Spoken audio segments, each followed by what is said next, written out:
Selamat hari Minggu Jemaat yang terkasih. Pada hari Minggu 18 Juli 2021 ini, kita melakukan ibadah bersama keluarga secara online. Ibadah ini akan dilayani oleh Penatua Elisa Bernike Sunarko. Marilah kita menyiapkan hati untuk memasuki peribadatan ini.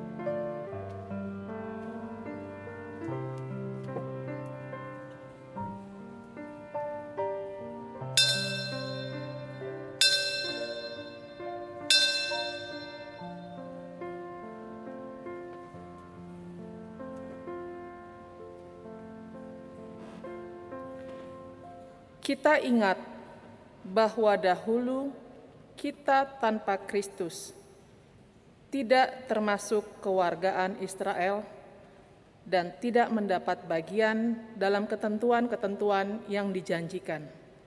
Kita tanpa pengharapan dan tanpa Allah di dalam dunia. Tetapi sekarang, di dalam Kristus Yesus, kita yang dahulu jauh sudah menjadi dekat oleh darah Kristus.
Umat Tuhan, ibadah ini berlangsung di dalam nama Tuhan, Allah Bapa yang menjadikan langit dan bumi, yang senantiasa memelihara pekerjaan tangannya. Damai sejahtera dan kasih Tuhan beserta saudara.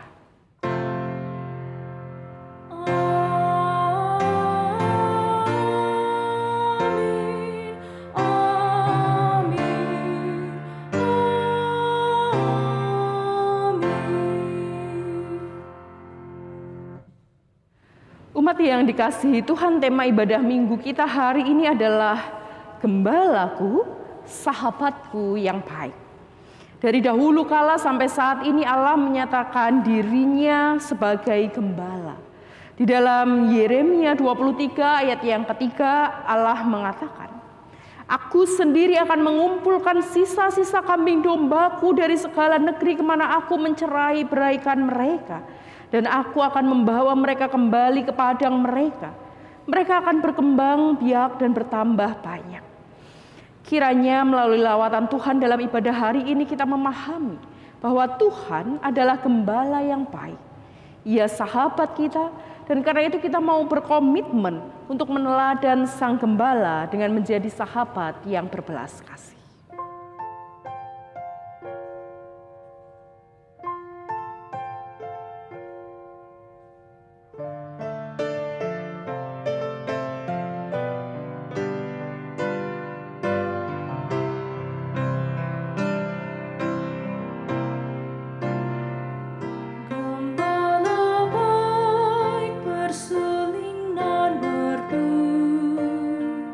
Membimbing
Umat Tuhan, mari bersama kita datang kepada Tuhan di dalam pengakuan kita akan dosa dan pelanggaran kita.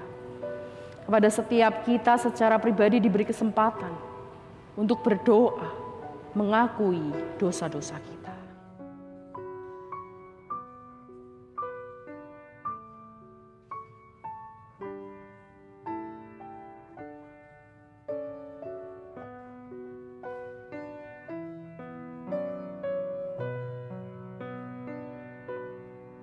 Mari bersama kita berdoa. Dengan kepala tertunduk kami memohon ampun akan ketidaktaatan kami kepada Tuhan. Sebab kami tidak mampu menangkap maksud dan kehendak-Mu. Sebab sekalipun Engkau telah menjadi gembala dan sahabat kami kurang tergerak untuk menjadi sahabat bagi saudara di sekitar kami. Sesungguhnya, kami kurang memahami dan mengenal Engkau. Ampunilah kami, ya Tuhan. Berilah kami jiwa yang rindu mencari Engkau. Dalam nama Tuhan Yesus kami berdoa. Amin.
Umat Tuhan yang terkasih, bagi setiap kita yang dengan sungguh-sungguh mengaku dosa kita di hadapan Tuhan, dan kemudian kita menyerahkan diri kita untuk dibaharui senantiasa oleh Roh-Nya yang kudus, sambutlah berita anugerah dari Tuhan di dalam Efesus 2 ayatnya yang ke-17 sampai 18. Efesus 2 ayat 17 sampai 18. Ia datang dan memberitakan damai sejahtera kepada kamu yang jauh, dan damai sejahtera kepada mereka yang dekat. Karena oleh Dia kita kedua belah pihak dalam satu roh beroleh jalan masuk kepada Bapa. Demikianlah berita anugerah dari Tuhan. Umat yang terkasih, Allah telah memperdamaikan kita dengan diri-Nya melalui perdamaian oleh salib Kristus. Oleh karenanya marilah kita juga senantiasa hidup dalam damai, berdamai sebagaimana damai yang telah Tuhan anugerahkan kepada kita.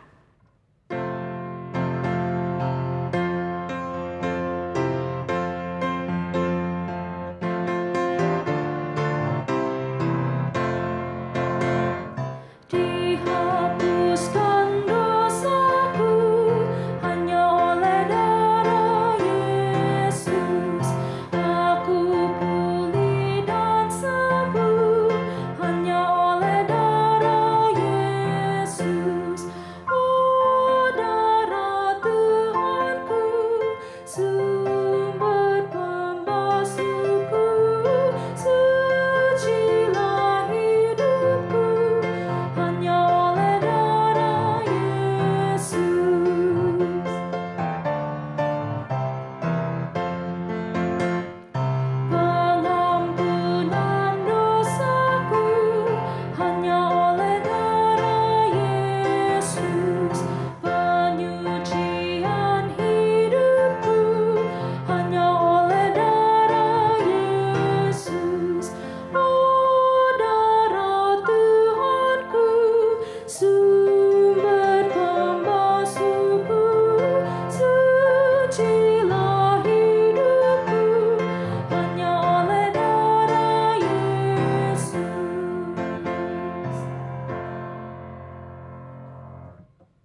Umat Tuhan, mari bersama kita bersatu hati.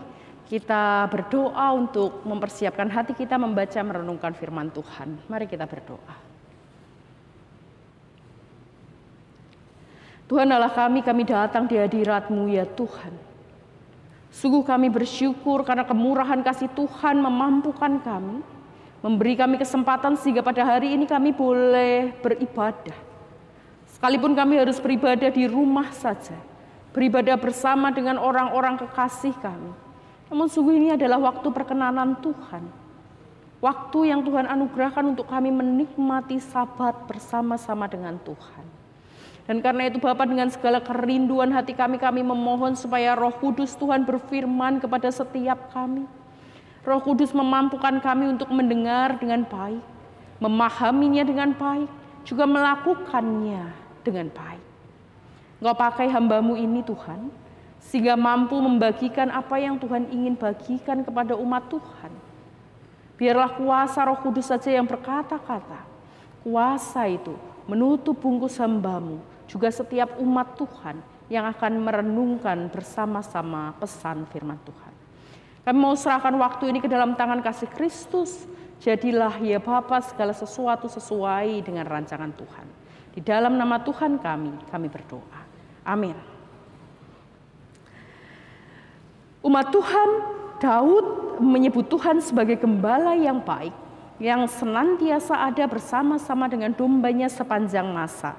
Oleh karena itu mari kita dengarkan bersama Mazmur 23 ayatnya yang pertama sampai ke-6. Tuhan gembalaku yang baik. Tuhan adalah gembalaku, takkan kekurangan aku. Ia membaringkan aku di padang yang berumput hijau. Ia membimbing aku ke air yang tenang. Ia menyegarkan jiwaku. Ia menuntun aku di jalan yang benar oleh karena namanya. Sekalipun aku berjalan dalam lembah kekelaman, aku tidak takut bahaya sebab Engkau besertaku. Gadamu dan tongkatmu itulah yang menghibur aku. Engkau menyediakan hidangan bagiku di hadapan lawanku. Engkau mengurapi kepalaku dengan minyak. Pialaku penuh melimpah. Kebajikan dan kemurahan belaka akan mengikuti aku seumur hidupku. Dan aku akan diam dalam rumah Tuhan sepanjang masa. Demikianlah sabda Tuhan. Syukur kepada Allah. Umat yang terkasih, ketika Tuhan Yesus melihat sejumlah besar orang banyak, maka tergeraklah hatinya oleh belas kasih kepada mereka, karena mereka seperti domba yang tidak mempunyai gembala. Dengarkanlah Injil Yesus Kristus di dalam Markus 6, ayatnya yang ke-30 sampai 34, kemudian dilanjutkan ayat 53 sampai 56. Markus 6, ayat 30 sampai 34, dilanjutkan ayat 53 sampai 56, sebagaimana diceritakan dalam video berikut.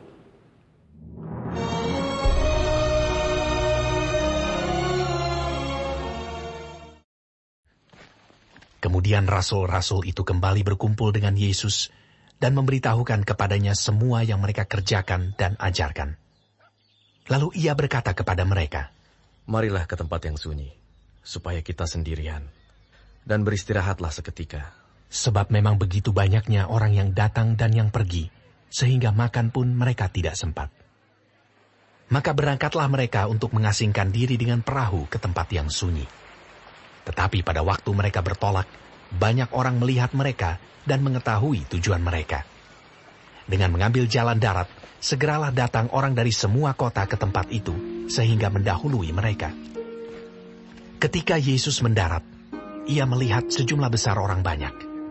Maka tergeraklah hatinya oleh belas kasihan kepada mereka, karena mereka seperti domba yang tidak mempunyai gembala. Lalu mulailah ia mengajarkan banyak hal kepada mereka. Setibanya di seberang, Yesus dan murid-muridnya mendarat di Genesaret dan berlabuh di situ. Ketika mereka keluar dari perahu, orang segera mengenal Yesus. Maka berlari-larilah mereka ke seluruh daerah itu, dan mulai mengusung orang-orang sakit di atas tilamnya kepada Yesus, di mana saja kabarnya ia berada. Kemanapun ia pergi, ke desa-desa, ke kota-kota, atau ke kampung-kampung, orang meletakkan orang-orang sakit di pasar dan memohon kepadanya supaya mereka diperkenankan hanya menjamah jubah-jubahnya saja. Dan semua orang yang menjamahnya menjadi sembuh.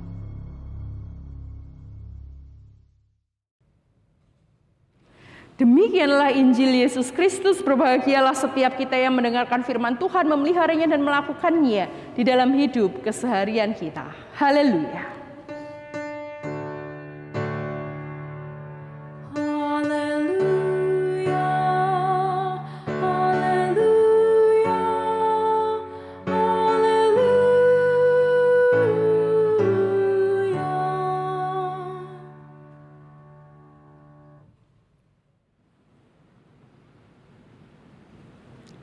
Umat Tuhan, kalau saya mengajukan pertanyaan, menurut Anda, siapakah Yesus? Nah, kira-kira apa jawaban yang akan Bapak Ibu berikan kepada saya? Ya, barangkali akan muncul begitu banyak jawaban dengan pertanyaan ini ya. Menurut Anda siapakah Yesus? Ada yang akan menjawab dengan jawaban Yesus sebagai sahabat. Tapi ada juga yang akan menjawab dengan Yesus itu Bapak menurut aku. Ada juga yang mungkin menjawab dengan jawaban Yesus itu ibu menurut aku. Ada juga yang mungkin menjawab, Yesus Allah itu adalah batu penjuruku. Ada yang bilang, Yesus Allahku itu perisaiku. Dan masih banyak lagi jawaban yang mungkin muncul. Semua itu tergantung dengan nilai-nilai spiritualitas yang kita hidupi dan kenyamanan yang membuat kita bisa menyebut Yesus. Entahkah itu sebagai sahabat, sebagai bapak, sebagai ibu, sebagai gunung batu. Dan begitu banyak dan tidak ada yang salah untuk setiap penyebutan itu. Setiap orang bisa punya ekspresi yang berbeda-beda untuk memperkenalkan Yesus, memanggil Yesus, memanggil Allah di tengah-tengah kehidupannya. Demikian pun dengan seorang raja yang cukup hebat, yang namanya cukup terkenal sedemikian rupa, yang cukup banyak menuliskan mazmur-mazmurnya yang hari ini kita baca. Tentu bukan sebuah mazmur yang baru dan saya yakin Bapak Ibu mengenal betul mazmur ini. Daud menyebut Tuhan Allah sebagai gembala yang baik. Daud dengan spesifik mengatakan Tuhan adalah gembalaku. Menurut Daud, Tuhan itu adalah sosok seorang gembala. Sosok seorang gembala yang baik, yang begitu baik, yang kemudian dia ekspresikan pada ayat yang kedua. Ia membaringkan aku di padang yang berumput hijau. Ia membimbing aku ke air yang tenang. Bapak Ibu, menurut Daud, Allah gembala yang baik itu tidak menjanjikan kelimpahan. Sebaliknya, Allah gembala yang baik itu menjanjikan kepada domba-dombanya kecukupan. Ia berjanji untuk senantiasa mencukupkan segala yang menjadi kebutuhan dombanya. Padang yang berumput hijau, air yang tenang. Bukankah ini sebetulnya menggambarkan bahwa Allah itu memenuhi, memperhatikan, mencukupkan apa yang menjadi kebutuhan domba-dombanya. Tapi bukan berhenti sampai di situ. Daud kemudian menyatakan, ia menyegarkan jiwaku dan ia menuntun aku ke jalan yang benar oleh karena namanya. Daud mau katakan apa? Gembala yang baik bukan hanya mencukupkan apa yang menjadi kebutuhan dombanya. Gembala yang baik juga selalu ada bagi domba-dombanya. Ia memberikan kesegaran bagi para dombanya. Ia menuntun para domba itu kepada kebenaran, kepada sesuatu yang baik, sesuatu yang aman. Nah, tentu Bapak Ibu, untuk sampai di sini, seperti apa yang Daud katakan, bahwa gembala yang baik itu mencukupkan kebutuhan domba-dombanya, tapi juga senantiasa menuntun, membimbing domba-dombanya. Maka kita sebagai domba juga perlu belajar untuk mendengar suara gembala kita. bukan hanya belajar mendengar suara gembala kita, tapi kita sebagai domba juga perlu belajar untuk peka terhadap suara gembala kita tersebut. Dengan demikian kita akan mampu merasakan di dalam kehidupan ini kapan, di mana, setiap saat bahkan ketika gembala kita itu menuntun kita kepada kebenaran-kebenaran, menuntun kita kepada kebaikan-kebaikan. Nah, menariknya Bapak Ibu, kalau di ayat 2 dan ayat 3 Daud itu katakan gembala yang baik itu sedemikian memelihara.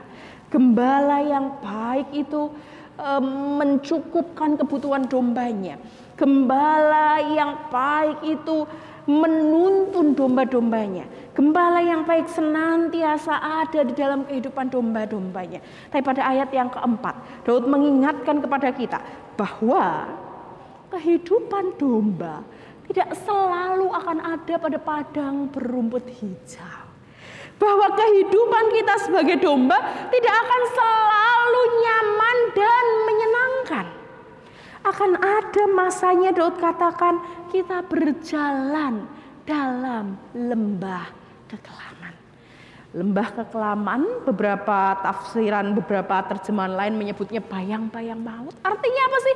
Akan ada masanya di mana kita berjumpa dengan kondisi-kondisi yang tidak menyenangkan untuk kita, kondisi yang tidak pernah kita inginkan, kondisi yang tidak pernah kita bayangkan, kondisi yang barangkali begitu menakutkan untuk kita. Bukankah kita sepakat dengan apa yang dikatakan Daud ini ya? Dalam kehidupan ini ada banyak masa kita tidak selalu di padang berumput hijau. Ada banyak masa kehidupan kita nggak selalu enak dan menyenangkan. Ada kalanya kita harus berjumpa dengan kengerian-kengerian, ketakutan-ketakutan, sesuatu yang mengejutkan kita. Tapi menariknya, ketika Daud menyadari betul bahwa ada kalanya ia akan masuk ke dalam bayang-bayang maut. Ada kalanya ia akan ketakutan. Ia tidak siap untuk menghadapi masa depannya. Namun Allah tidak pernah berubah. Namun Allah tidak pernah meninggalkan kehidupan umat percaya. Sekalipun aku dalam lembah kekelaman, aku tidak takut bahaya sebab gadamu dan tongkatmu itulah yang menghibur aku, sebab engkau beserta dengan aku. Menarik bukan Bapak Ibu? Baik dalam masa tenang maupun masa tegang, baik ketika hidup kita baik-baik saja, ataupun ketika persoalan datang menyapa kehidupan kita, Daud katakan Allah itu berada bersama-sama dengan kita. Daud katakan Allah itu senantiasa ada di sisi kita. Gembala yang baik tidak pernah meninggalkan domba-dombanya. Dalam kekelaman, dalam situasi yang tidak menyenangkan, gembala yang baik itu memimpin domba-dombanya. Bukan hanya memimpin domba-dombanya, tapi gembala yang baik juga memimpin dan mengenal domba-dombanya itu secara personal, spesifik sekali. Dia tahu masing-masing setiap domba satu persatu. Pertanyaannya, sampai kapan gembala yang baik itu akan memimpin domba-dombanya? Kak, dalam realitanya di kehidupan ini kadang aku merasa Tuhan itu berhenti loh Kak melindungi aku. Rasanya kayak sekarang ini aku berjalan sendirian Kak. Rasanya kayak udah tidak ada lagi Tuhan di tengah kehidupanku Kak. Seolah-olah aku ditinggalkan Tuhan begitu saja di dalam persoalan sulit yang kualami. Sampai kapan sih Tuhan akan memimpin domba-dombanya itu? Sampai kapan sebagai gembala ia akan menuntun domba-dombanya? Ingat Bapak Ibu, Daud katakan kebajikan dan kemurahan belaka akan mengikuti aku seumur hidupku. Jadi sebagai gembala yang baik, Allah bukan hanya memenuhi kebutuhan umatnya. Allah bukan hanya memimpin kehidupan umatnya ketika ada di padang berumput hijau. Tapi bahkan ketika kita masuk ke dalam persoalan yang begitu menggetarkan kehidupan kita, di situ Allah memimpin kita dan mengenal kita pribadi lepas pribadi. Dan pimpinan penyertaan Allah itu ada sampai selama-lamanya. Pimpinan penyertaan Allah itu tidak terbatas sampai pada waktu tertentu. Pimpinan itu di dalam kehidupan kita selalu ada setiap saat sampai selama-lamanya. Nah, kalau gitu pertanyaannya begini Bapak Ibu. Kalau kita kenal ada gembala yang baik gitu ya. Kalau kita kenal bahwa di sini nih ada gembala yang baik, apakah artinya ada gembala-gembala yang tidak baik? Apakah artinya ada gembala-gembala yang tidak memelihara kehidupan umatnya, gembala-gembala yang acuh, yang abai terhadap kehidupan umatnya? Bapak Ibu, saya akan mengajak kita untuk melompat sedikit. Sebetulnya ini bagian dari bacaan kita, namun hari ini tidak kita baca, gitu ya. Yeremia 23, seharusnya Yeremia 23 ayat 1 sampai 6 termasuk bagian yang kita renungkan pada hari ini. Nah, saya mau mengajak kita untuk melihat satu ayat saja dari Yeremia 23. Yeremia 23 ayatnya yang pertama. Di situ dikatakan demikian Bapak Ibu. Celakalah para gembala yang membiarkan kambing domba gembalaanku hilang dan terserak. Celakalah para gembala yang membiarkan kambing domba gembalaanku hilang dan terserak. Artinya ya, ada gembala yang tidak baik. Gembala yang seperti apa yang tidak baik? Yang membiarkan kambing domba peliharaan Tuhan itu hilang dan terserak. Nah Bapak Ibu, kata hilang dan terserak oleh terjemahan lain, NIV menerjemahkannya destroying and scattering gitu ya. Dua kata ini mau menggambarkan bahwa gembala itu tidak membiarkan begitu saja secara pasif domba-dombanya, tidak kemudian tidak peduli begitu saja terhadap domba-dombanya, tapi juga ada tindakan aktif yang dilakukan untuk menghancurkan domba-domba itu.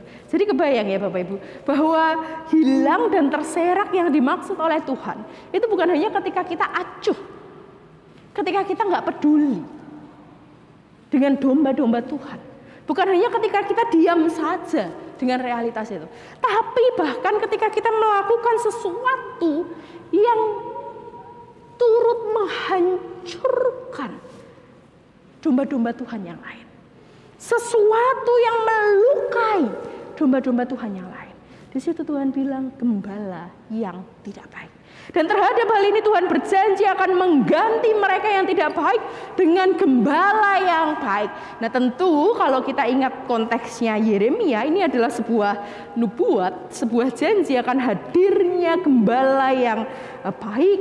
Dan janji ini kemudian tergenapi di dalam diri Yesus Kristus. Nah, dalam konteks kita sekarang ini, maka kita perlu mengingat dua hal. Yang pertama, ingatlah bahwa kita memiliki gembala yang baik sebagaimana yang disaksikan oleh Daud. Gembala yang baik yang sudah digenapi di dalam diri Tuhan kita, Yesus Kristus. Itu yang pertama. Yang kedua, ketika kita ngomong soal gembala yang baik, maka kita juga harus mengingat bahwa kita bukan hanya dipanggil untuk menjadi domba-dombanya saja, tapi kita ini juga dipanggil untuk meneladan gembala kita yang baik. Jadi kita ingat dua hal ya. Yang pertama, yakinlah, percayalah teguh bahwa kita punya gembala yang baik. Daud sudah menyaksikan itu, kita juga menyaksikan itu, semua itu tergenapi di dalam diri Tuhan kita Yesus Kristus. Yang kedua, kita harus ingat bahwa sebagai domba-dombanya kita dipanggil untuk meneladan gembala kita yang baik. Kita dipanggil untuk mencontoh gembala kita yang baik. Nah, seperti apa menjadi gembala yang baik? Bapak Ibu, bacaan Injil kita hari ini akan menolong kita untuk coba memahami seperti apa sih menjadi gembala yang baik menurut Tuhan. Ya, seperti apa sih menjadi gembala yang baik yang diteladankan oleh Yesus di dalam kehidupannya. Bapak Ibu, kita tahu bahwa bacaan Injil yang tadi kita baca menceritakan bagaimana Yesus bersama para muridnya, bersama rasul-rasul itu harus pergi mengasingkan dirinya karena ada begitu banyak orang yang berbondong-bondong mengikuti dia. Bahkan dalam perjalanannya ini dikatakan mereka tidak sempat makan, mereka tidak bisa beristirahat karena ada begitu banyak orang yang datang menghampirinya. Dan menariknya, di tengah konteks yang demikian, Yesus sebagai gembala yang baik itu tetap melayani orang-orang yang datang kepada dia.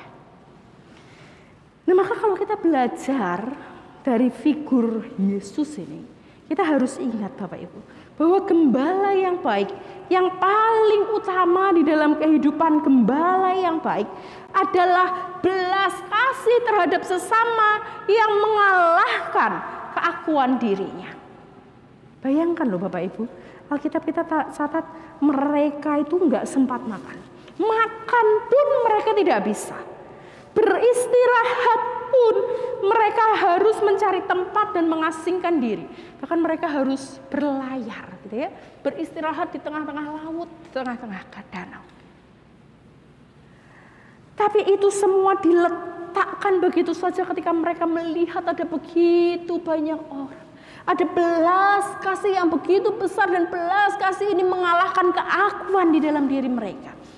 Bukan lagi soal aku butuh ini, itu, aku mau ini, aku mau itu. Tapi yang paling penting adalah bagaimana mereka melihat realita di sekitarnya. Dan itu mendatangkan cinta, belas kasih, keinginan untuk melakukan sesuatu. Itu gembala yang baik, yang pertama. Yang kedua, tadi sudah sempat saya singgung. Belas kasih ini muncul karena ada kepekaan, karena ada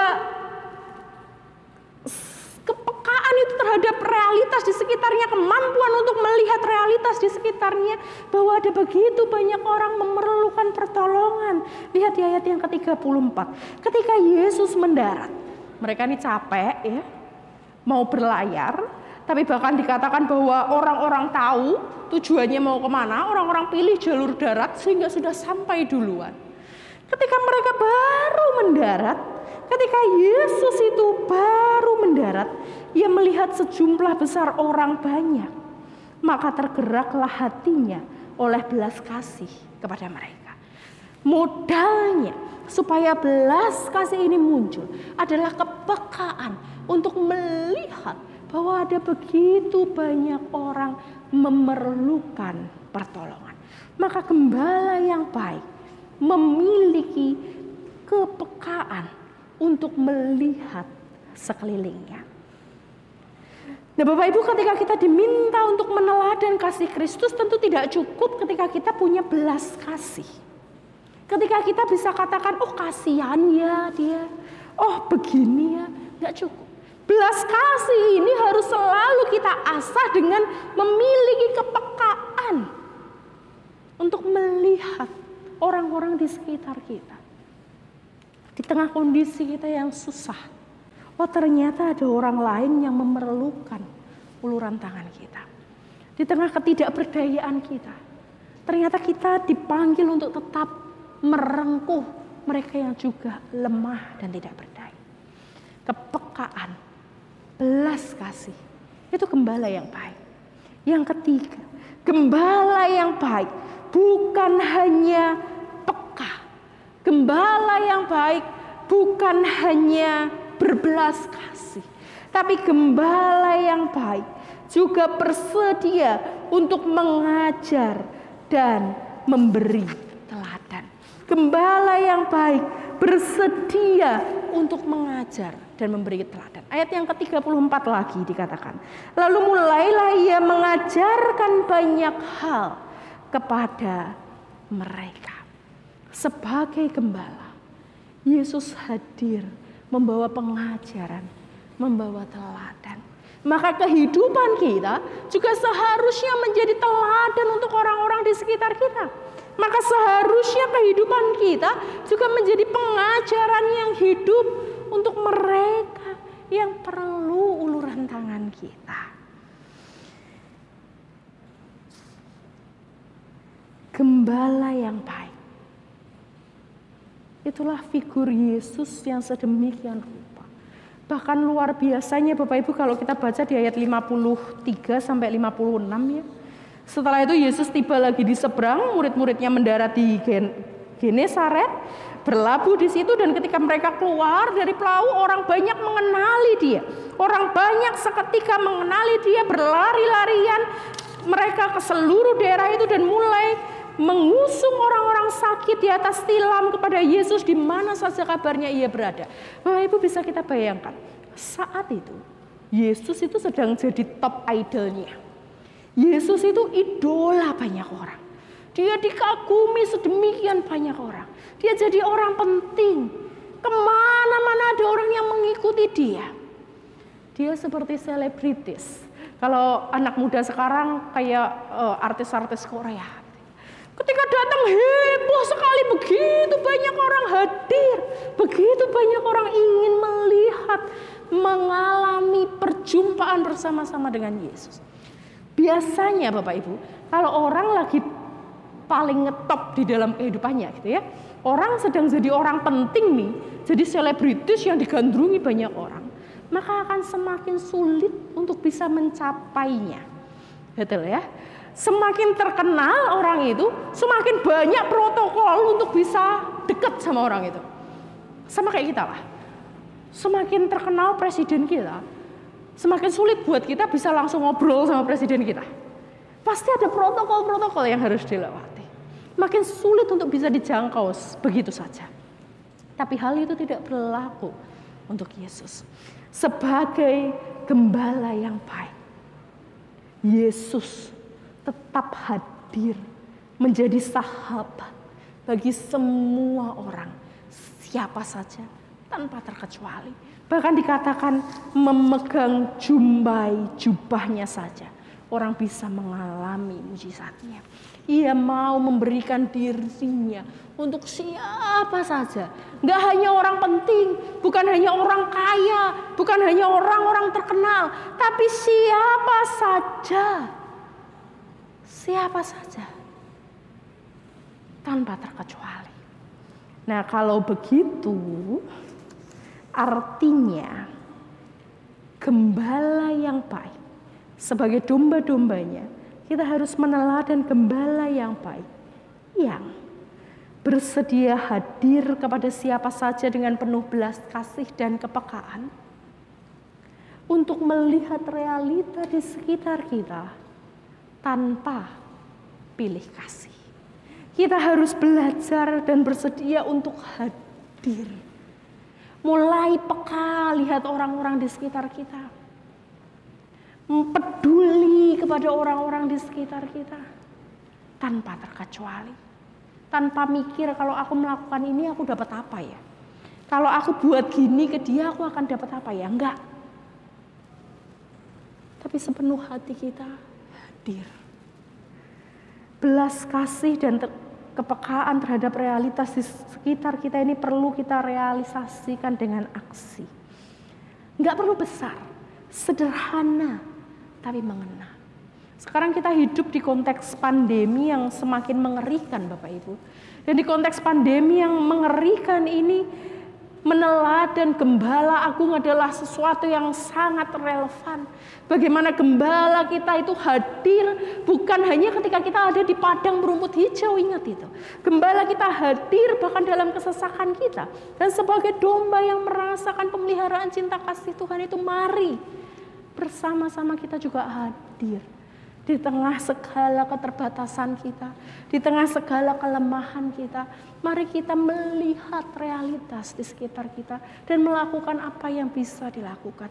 Kak, tapi aku nggak punya apa-apa, aku nggak bisa beliin makanan, orang aku makan aja susah, aku nggak bisa kasih uang, aku pun di PHK, Kak.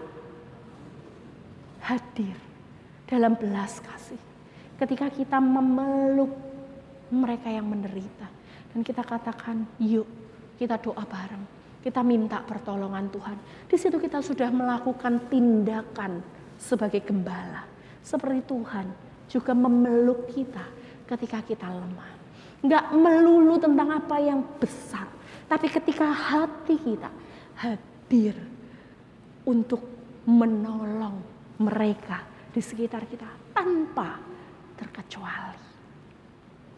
Ada sebuah quote yang menarik, dikatakan, a simple act of caring creates an endless ripple. Tindakan sederhana dari kepedulian kita itu akan menciptakan riak gelombang yang tak berkesudahan. Dan that comes back to you.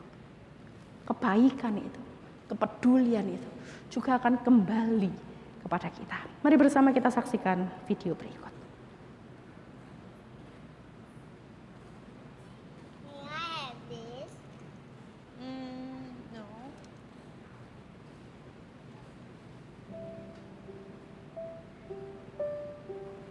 Seorang nenek mengajak jalan dua cucunya. Mereka berbelanja banyak hal. Why don't you get something special for Grandpa? Kenapa kamu nggak cari sesuatu yang spesial untuk kamu berikan kepada kakekmu?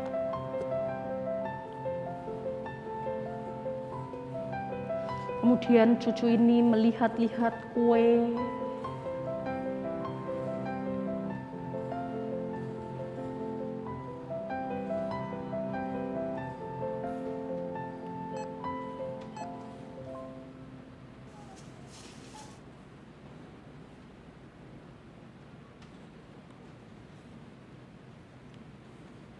Tapi mereka tidak punya cukup uang untuk membayari.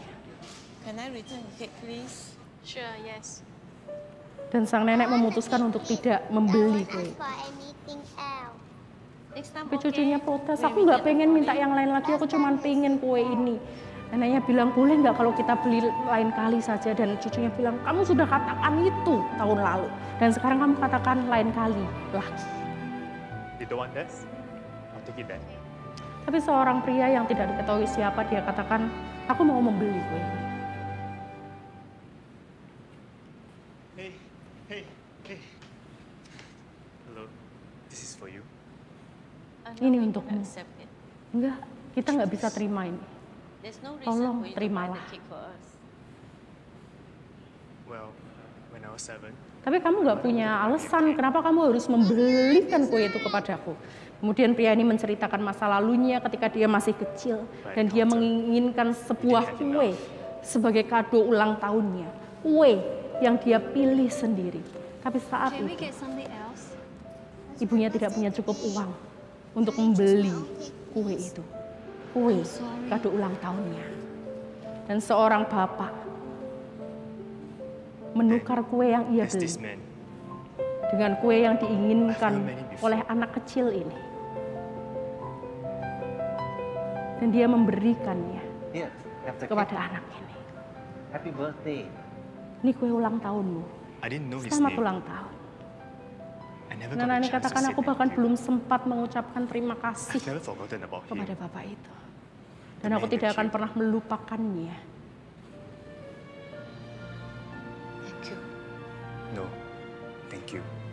Can I have your contact number? Let me repay you when we have the money. Bolehkah kamu menuliskan alamatmu supaya suatu saat ketika aku punya uang, aku bisa memberikannya kembali kepadamu. Promise me something, okay? Someday, when you're able to help somebody, you will do it. Berjanjilah kepadaku May I sesuatu. know your name? Ketika Mister? suatu hari nanti kamu memiliki uang lebih, Well, lakukanlah hal yang sama I'm the man in pada the queue. orang lain.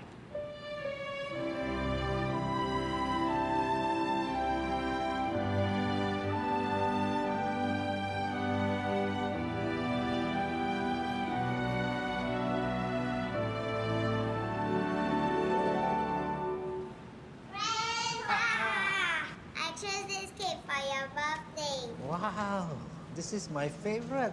Thank you. Kue itu adalah kue favorit kakeknya. Tapi kakeknya tahu harga kue itu tidak murah. Actually, a Kaiman pay for it. Give me this note. Seorang pria membelinya untukku dan dia memberikan note ini. I'll bring the money back to you later.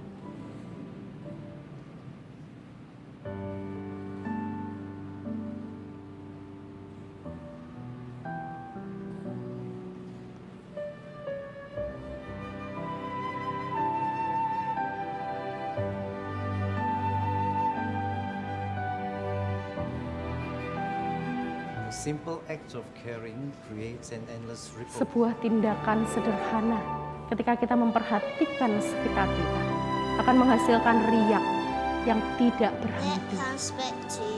Dan hal itu, kebaikan itu akan datang kembali kepadamu.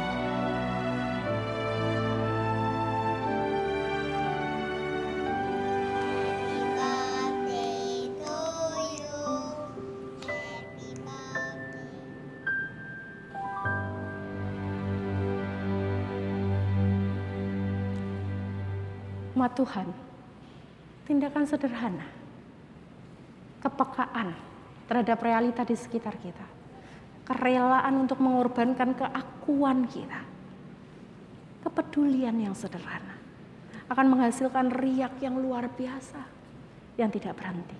Sama seperti gembala kita mengasihi kita senantiasa.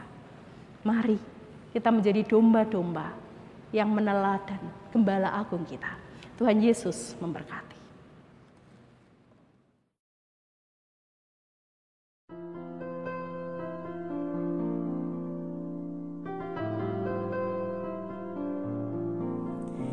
My heart is so proud, my mind is so unfocused.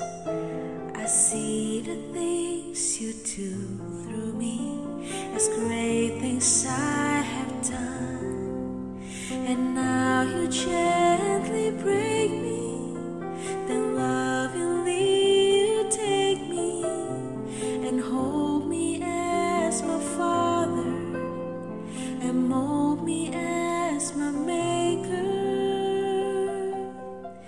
I ask you, how many times will you pick me up when I keep on letting you down? Each time I will fall short of your glory, how far will forgiveness abound? And you answer my child, I love you. And as long as you're seeking my face, you'll walk in the power of my daily sufficient grace.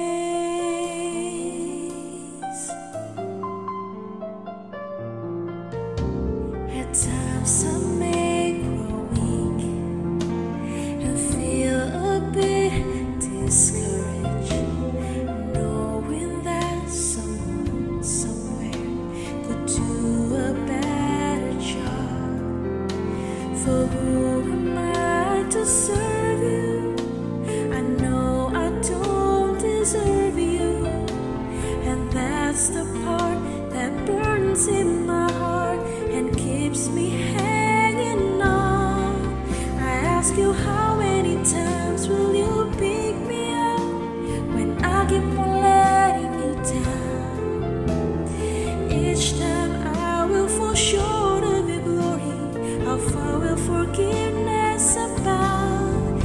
And you answer, my child, I love you. And as long as you're seeking my face, you walk in the power of my daily sufficient grace. You are so patient with me, Lord.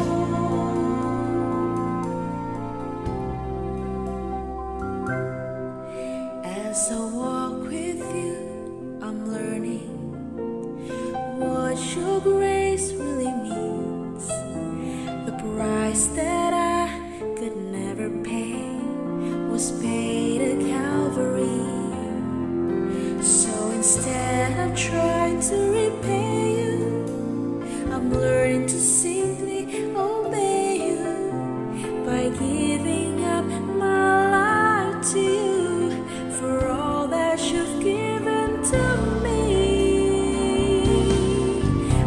ask you how many times will you pick me up when I keep on letting you down.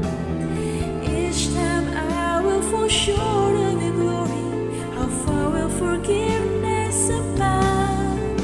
And you answer my shout, I love you. And as long as you're seeking my face, you walk in the power of my daily sufficient grace.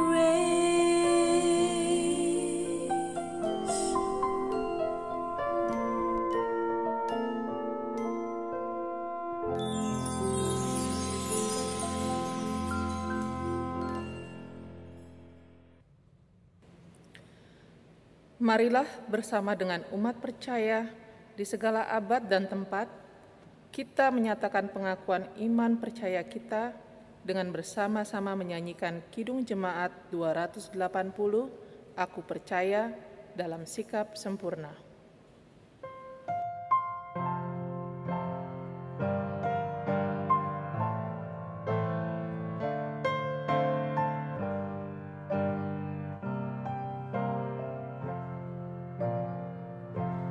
Aku percaya Allah yang kekal, yang oleh sabda kita kenal. Bapa pencipta alam semesta, yang mengasihi manusia. Aku percaya Putra Tunggalnya yang disalibkan di Golgota, yang dari kubur bangkit dan menang, naik ke surga dalam terang. Aku percaya pada Roh Kudus yang mendiami kita terus. Aku percaya gereja yang esa, ku jadi suci di dalamnya.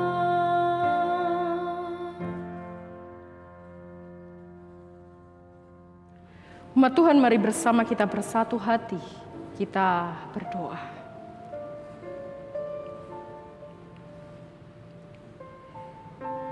Ya Tuhan, kami bersyukur karena kami memiliki Allah yang begitu baik, yang digambarkan oleh pemazmur Daud sebagai gembala. Gembala yang mencukupkan kebutuhan umatnya. Gembala yang senantiasa memimpin kami baik dalam suka maupun duka kehidupan kami sepanjang waktu kami. Terima kasih Tuhan. Dan biarlah sebagai domba-domba-Mu kami boleh meneladani cinta kasih Sang Gembala. Cinta kasih yang hidup dalam belas kasih dan kepekaan kepada sesama, mengalahkan keakuan diri. Kepedulian untuk bertindak, melakukan yang terbaik bagi orang-orang di sekitar kami. Tolonglah kami, mampukanlah kami. Maka hari ini Tuhan, kami bersama di dalam syafaat ini rindu berdoa secara khusus untuk keluarga, saudara-saudara kami yang bergumul, berjuang dengan COVID-19. Mereka yang harus terpapar dan positif, yang harus melakukan isolasi mandiri maupun dirawat di rumah sakit. Pulihkanlah kondisinya. Berdoa untuk para pekerja kesehatan di tengah lonjakan angka yang membuat keletihan di sana-sini, kepanikan di banyak pihak. Tuhan pimpin sertai para pegawai pekerja medis, sehingga selalu ada di dalam lindungan kasih Kristus. Anugerah kesehatan, keselamatan Tuhan berikan. Kepada pemerintah bangsa kami ya Tuhan, berikanlah hikmat-Mu senantiasa, sehingga boleh memimpin bangsa ini dengan segala kebijakan yang tepat, khususnya di tengah situasi sulit yang dialami setiap kami. Kami rindu berdoa untuk saudara-saudara kami yang karena kondisi pandemi ini mengalami pemutusan hubungan kerja, Mereka yang rindu bergumul akan kebutuhan, pemenuhan kebutuhan hidup. Mereka yang bergumul akan pekerjaan. Tolonglah ya Tuhan. Kami juga rindu berdoa untuk saudara-saudara kami sebagai pelaku usaha, para pengusaha, baik yang besar maupun yang kecil. Mereka yang menghidupi, di mana banyak orang menggantungkan kehidupannya kepada mereka. Biarlah Tuhan juga terus jaga, sehingga mereka boleh terus menjalankan bisnisnya, pekerjaannya dengan baik. Dan itu bukan hanya menjadi berkat untuk diri mereka sendiri, namun juga memberkati begitu banyak orang di sekitar mereka. Kami berdoa untuk gereja Tuhan. Biarlah Tuhan terus pakai gerejamu ini untuk hadir di tengah-tengah jemaat umat yang Tuhan percayakan kepada kami. Juga di tengah masyarakat Tuhan, di mana Tuhan meletakkan kami. Kami mau menyerahkan ya Tuhan segala pergumulan kami ke dalam tangan kasih Kristus. Biarlah hanya rancangan Tuhan yang terjadi di tengah bangsa dan negara kami. Biarlah hanya rancangan Tuhan yang terjadi pada gereja kami ini. Dan semuanya itu biarlah mendatangkan kebaikan pada waktu Tuhan, waktu yang terbaik. Inilah ya Bapa segala seru doa kami. Dengarlah ya Tuhan, mampirlah di dalam doa kami. Dengar dan jawablah doa-doa ini. Di dalam nama Tuhan kami, Yesus Kristus, kami berdoa. Amin. Mari kita membawa persembahan kepada Tuhan dengan mengingat Mazmur 54 ayat 8. Dengan rela hati, aku akan mempersembahkan korban kepadamu. Bersyukur sebab nama-Mu baik ya Tuhan.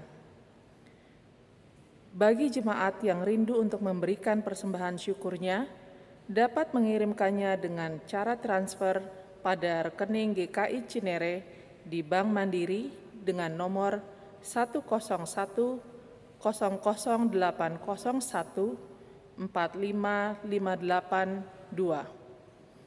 Jemaat dapat memberikan keterangan apakah persembahan kantong hitam, kantong merah, persembahan bulanan, atau persembahan syukur lainnya. Jemaat juga dapat menyampaikan melalui scan QR Code dalam warta jemaat.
Mari kita berdoa. Allah Bapa kami yang di surga, kami bersyukur kepadamu Tuhan, karena Engkau selalu menyertai kami, terlebih pemeliharaanmu kepada kami sampai saat ini. Tuhan, saat ini kami membawa persembahan kami Tuhan sebagai ungkapan syukur kami. Terimalah dan berkatilah Bapa, dan juga berkati pengelolaannya agar dapat menjadi berkat. Dalam nama Tuhan Yesus Kristus kami berdoa. Amin.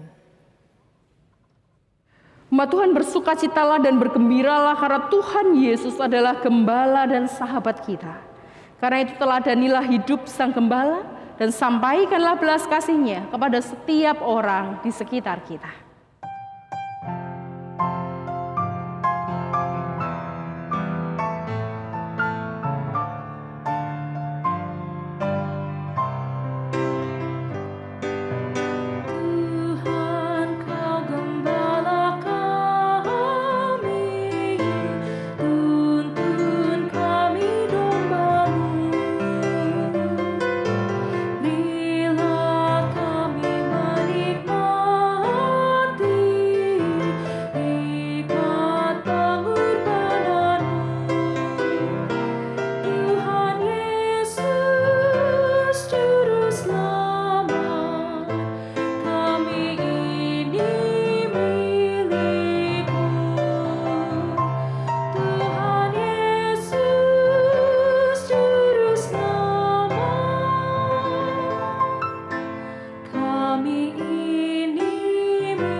Umat Tuhan, arahkanlah hatimu kepada Allah. Tinggallah di dalam Kristus. Alamilah penyertaannya dan lakukanlah perintahnya. Sekarang terimalah berkat dari Tuhan. Tuhan memberkati kita dan melindungi kita. Tuhan menyinari kita dengan wajah-Nya dan memberi kita kasih karunia. Tuhan menghadapkan wajah-Nya kepada kita dan memberi kita damai sejahtera. Amin.